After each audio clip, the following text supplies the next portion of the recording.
তো আমরা বেরিয়ে পড়েছিলাম পুজো দেওয়ার জন্য। মাথায় নিয়ে নৌকা যেতে লাগে, তো মা নিয়েছিল।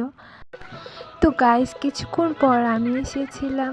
তো মা প্রণাম জানাচ্ছে, পুজো কমপ্লিট হয়ে গেছে আর সবাই বসে আছে আর এক এক করে সবাই প্রণাম জানাবে।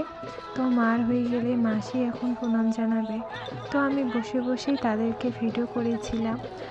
আর এই পুজোতে প্রত্যেকবার আমি আসি তো দেখার জন্য আর ঠাকুরকে প্রণাম জানানোর জন্য। তো গাইস এদিকে মাগো জল খাচ্ছিল আর আমাদের পুজো হয়ে গেলে আমরা একটু ডান্স করেছিল আর কি। তো এদিকে দেখতেই পাচ্ছ ডান্স করছে, কত সুন্দর তাই না?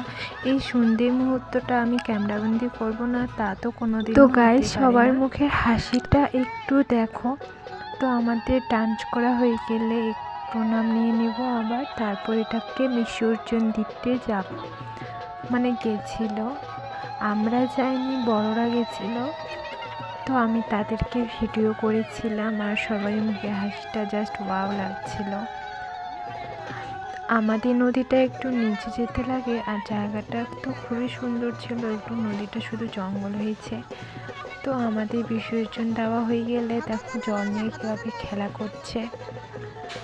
তো সবাই উপরে আসছে নদী থেকে। তো আমার মায়ের তো এদিকে বৌদি বলছে যে আমাদের পুজো কমপ্লিট হয়ে গেল। তো তখনও আমাদের নাচানাচি শেষ হয়নি, তো হাই বলে দিল। তো এই পুজোটা ভালোভাবে সম্পন্ন হয়েছে। চলো টাটা।